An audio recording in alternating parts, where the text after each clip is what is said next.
परम आदरणीय सात संगत जी, राधा स्वामी जी। सात संगत जी, आज आपके सामने एक ऐसी साखी लेकर आई हूँ कि जिसमें सात संगत जी हम जैसा किसी को देंगे वैसा ही पाएंगे। अच्छे गुण, अच्छा बोलेंगे तो अच्छा सुनेंगे। अच्छा कैसे सात संगत जी हम किसी को दे सकते हैं। सात संगत जी, साखी में इसी तरह की एक बात आई है कि सात संगत जी, एक समय की बात है कि दो बुजुर्ग महिलाएं गांव के कोने पे प्यारी सात संगत जी एक झोपड़पट्टी में रहा करती थी। सात संगत जी, दोनों बुजुर्ग महिलाओं का अलग अलग प्यारी सात संगत जी झोपड़ी थी। सात संगत जी, एक तो उनमें बहुत ही जो कि कंजूस थी और दूसरी सात संगत जी जो भी उसके पास होता तिल फुल जो भी सेवा कर सकती थी, जितना भी उससे बन सकता था उसमें से वो दे देती थी। सात संगत जी और साथ में ही एक आश्रम था। उस आश्रम में जाकर प्यारी सात संगत जी वो अपनी वहाँ पर सेवा करती थी और उसी से ही अपना गुजारा करती थी, वहीं पर जाकर काम करती थी। सात संगत जी, जैसे तैसे उनके दिन बीत रहे थे। एक दिन प्यारी सात संगत जी, बहुत तेज बारिश हुई, आंधी तूफान आया। सात संगत जी, रात का समय था। एक बुजुर्ग महिला उनमें से अंदर बैठकर अपने दो रोटी बनाई और खा ही रही थी, तो इतने में प्यारी सात संगत जी बाहर से खटखटाने की आवाज़ आई। उस बुजुर्ग महिला ने सोचा कि लो, अब कोई मांगने के लिए आ गया, अब ये थोड़ा सा ही खाना बनाया है, क्यों ना मैं इसको जल्दी जल्दी खा लूँ, वरना तो इसमें से देना पड़ जाएगा। प्यारी सात संगत जी, उसने जैसे कैसे फटाफट मुंह में डाला और कुछ खा लिया, कुछ उसको प्लेट से ढककर बाहर गेट पर गई। बाहर जैसे ही गेट पर खोला तो एक साधु महात्मा खड़े थे और कहने लगे कि बाहर बारिश बहुत तेज है, आंधी चल रही है, कुछ खाने के लिए चाहिए। प्यारी सात संगत जी, उसने उस प्लेट में से ही थोड़ा सा उसको खाने के लिए दे दिया। फिर प्यारी सात संगत जी, साधु ने कहा कि मुझे रात यहाँ पर आश्रम में दो औरतें आई हैं जो कि उनका सब कुछ पानी में बह गया है, सारा कुछ इस बारिश में तूफान में तहस नहस हो गया है, उनके पास कुछ भी कपड़ा नहीं है और रात को ठंड बहुत है, कुछ भी उसको ओढ़ने के लिए तुम कुछ दे सकती हो। सात संगत जी, वो बुजुर्ग महिला ने कहा, मेरे पास तो देने के लिए उनके पास कुछ भी नहीं है, मैं तो इतनी धनवान नहीं हूँ जो कि मैं दे सकूँ, बाबा मेरे पास तो कुछ भी नहीं है। सात संगत जी, उसने कहा कि क्या कोई तुम्हारे पास कंबल भी नहीं है। सात संगत जी, वो बुजुर्ग महिला एकदम चौंक गई कि इस महात्मा जी को कैसे पता कि इसके पास कंबल है, क्योंकि 2 दिन पहले ही उसको नया कंबल किसी ने दिया था। सात संगत जी, वो अंदर गई, पहले हाथ में कंबल उठाया और सोचा कि ये तो किसी को ऐसे ही उड़ाएंगे जो कि पहले भी मैंने किसी को दिया था, कोई बीमारी का होता है, बीमार बंदा होता है तो मैं उसको दोबारा नहीं ओढ़ पाऊंगी और प्यारी सात संगत जी, ये फेंकना पड़ जाएगा, जलाना पड़ जाएगा, मैं इस नए कंबल को नहीं दे सकती।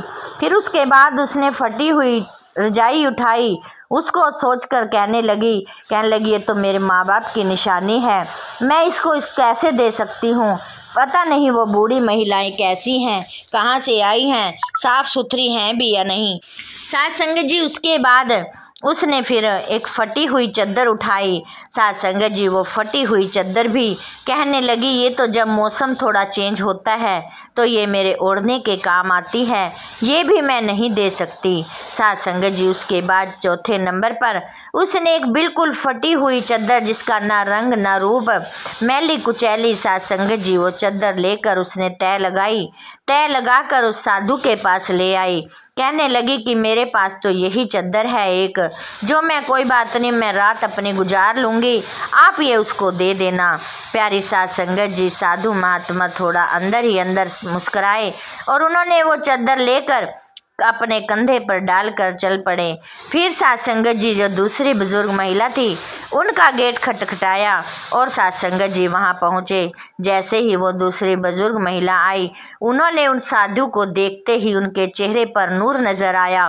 कहने लगी कि आओ बाबा, आप अंदर आओ। प्यारी साध संगत जी अंदर बिठाया तो प्यारी साध संगत जी उन साधु महात्मा ने कहा कि साथ ही यहाँ पर आश्रम में 2 महिलाएं एक ऐसी आई हैं जिनके पास ना तो कोई वस्त्र है, ना कोई कपड़ा ओढ़ने का है, और वो ठंड से ठिठुर रही हैं। कोई यदि आपके पास कोई चद्दर, कुछ भी कंबल वगैरह है तो मुझे दे सकते हो ताकि मैं उनको उड़ा सकूं।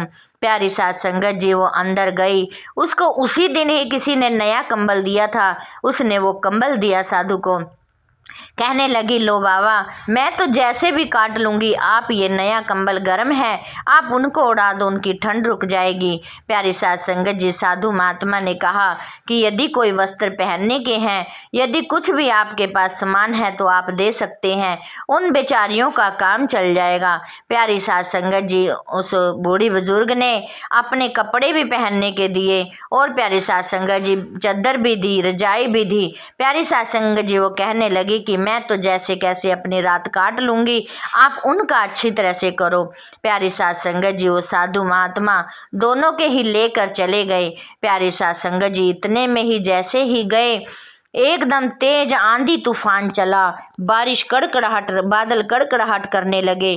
साध संगत जी जैसे ही बिजली कड़की, उन जो दोनों बुजुर्ग महिलाएं थी उनके उस झोपड़ी के ऊपर गिरी बिजली और दोनों ही वो नीचे गिर गई। साध संगत जी वो दोनों बूढ़ी बुजुर्ग महिलाएं बच गई और साध संगत जी पानी में बहुत ही मुश्किल से हाथ पकड़कर चल रही थी और प्यारी साध संगत जी उनका कोई रास्ता नजर नहीं आ रहा था निकलने का।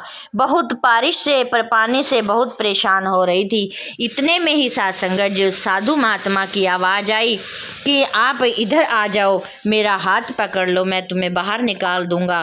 प्यारी साध संगत जी जैसे ही उन दोनों ने उस बुजुर्ग उनका साधु महात्मा का हाथ पकड़ा और साधु महात्मा पकड़कर वो अपनी कुटिया में ही ले गए और साध संगत जी उसी आश्रम में ले गए, जहाँ पर जाकर देखा कि जो भी प्यारी साध संगत जी उस बुजुर्ग बहन ने जो भी प्यारी साध संगत जी वो सामान दिया था उसका जैसे का तैसे वहीं रखा था और प्यारी साध संगत जी जो दूसरी बुजुर्ग बहन ने वो फटी हुई चद्दर दी थी वो भी वहीं पर रखी हुई थी। प्यारी साध संगत जी अब उनके पास कुछ भी नहीं बचा था, ना ही मकान और प्यारी साध संगत जी ना ही वहाँ कुछ सामान बचा था। तो महात्मा जी ने कहा कि ये आपका ही सामान है और आप ही वो 2 महिलाएं हों जिसके लिए मैंने तुमसे कहा था। साध संगत जी उसने जिसने सारा सामान दिया, कंबल दिया, रजाई दी, चद्दर दी और जो भी पहनने के वस्त्र दिए, प्यारी साध संगत जी महात्मा जी ने उस बुजुर्ग महिला को दे दिए और दूसरी महिला ने जो प्यारी साध संगत जी फटी हुई चद्दर थी उसको उसने फटी हुई चद्दर दे दी। प्यारी साध संगत जी कहा भी जाता है कि जैसे हम बीज बोते हैं वैसे ही फल पाते हैं। प्यारी साध संगत जी जैसा उसने दिया और वैसा ही उनको मिल गया। प्यारी साध संगत जी ये तो एक हमारे मुझबानी ही प्यारी साध संगत जी बात है कि हम जैसी ज़बान से हम किसी को बोलते हैं, यदि हम किसी को अच्छा बोलते हैं तो हमें अच्छे वचन मिल जाते हैं, यदि हम किसी को कड़वा बोलते हैं तो कड़वे वचन मिल जाते हैं। साध संगत जी ऐसे ही इस साखी में लिखा हुआ है। साध संगत जी इन साखी के द्वारा हमें बहुत ही अच्छे ज्ञान प्राप्त होते हैं। और प्यारी साध संगत जी आगे एक छोटी सी साखी और भी है, वो इस तरह की है कि प्यारी साध संगत जी एक बार एक व्यक्ति अपने वाइफ के साथ प्यारी साध संगत जी एक गाय रखता था और साध संगत जी वो गाय का दूध निकाल कर मक्खन बेचा करता था। मक्खन जैसे बस साध संगत जी इकट्ठा होता वो एक शहर में जाकर एक साहूकार की दुकान पर जाकर दे देता साध संगत जी और वो उसके पेड़े 1-1 किलो के पेड़े बनाकर उसको बेच आता और साध संगत जी वहाँ से बदले में राशन का सामान ले आता, चीनी दाल सारा साध संगत जी लेकर घर आ जाता। प्यारी साध संगत जी एक बार उस दुकानदार ने सोचा कि क्यों ना मैं इसका मक्खन तो तोल लूँ, ये कितने ग्राम का देता है। प्यारी साध संगत जी उसने जैसे वो मक्खन तोला तो वो 900 ग्राम का निकला। प्यारी साध संगत जी उसने सारे मक्खन तोले तो सारे ही साध संगत जी 900 ग्राम के निकले। उस दुकानदार को बहुत गुस्सा आया कि ये तो मुझे पागल बना गया। प्यारे साथ संगत जी। लेकिन वो फिर दूसरी बार प्यारे साथ संगत जी जो व्यक्ति गाय वाला था वो प्यारे साथ संगत जी मक्खन फिर इकट्ठा हुआ, वो फिर उसी दुकानदार के पास गया। तो कहने उसको दुकानदार को देखते ही प्यारे साथ संगत जी मक्खन वाले को देखते ही दुकानदार को गुस्सा आ गया।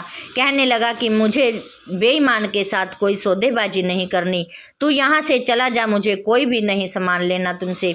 प्यारे साथ संगत जी मक्खन वाले ने कहा कि क्या बात है, आप पहले मुझे अपनी नाराज़गी तो बताओ कि क्यों नहीं मुझसे मक्खन खरीद रहे। कहने लगा कि तू 1 किलो का मक्खन नाम कर 900 ग्राम मक्खन देता है, तो मैं तुमसे ये सौदेबाजी नहीं करूँगा, मैं तेरा मक्खन नहीं लूँगा। साथ संगत जी उसने कहा मक्खन वाले ने कि मैं तो इतना गरीब हूँ कि मैं अपने बट्टे कुछ भी नहीं खरीद सकता, मेरे पास तो सिर्फ तराजू है, जो तुम मुझे चीनी देते हो मैं उसी के बदले तुम्हें मक्खन दे देता हूँ। मैं तुमसे 1 किलो चीनी ले जाता हूँ, उसी के बदले मैं वो 1 किलो मक्खन एक तरफ चीनी रखता हूँ, दूसरी तरफ मक्खन तोल के दे देता हूँ। प्यारे साथ संगत जी दुकानदार वहीं पर फक रह गया। साथ संगत जी वही है कि अदले का बदला, यदि उसने 900 ग्राम चीनी दी तो उसको 900 ग्राम मक्खन मिला। प्यारी साथ संगत जी वही है कि जो दोगे वही पाओगे। साथ संगत जी ये शीर्षक था। साथ संगत जी जो भी इससे गलती हुई है वो क्षमा करना। और साथ संगत जी साखी को सुनकर यदि आपको साखी अच्छी लगी है तो इसको ज़रूर आप सब्सक्राइब करना चैनल को, और लाइक करना और शेयर करना। साथ संगत जी राधा स्वामी।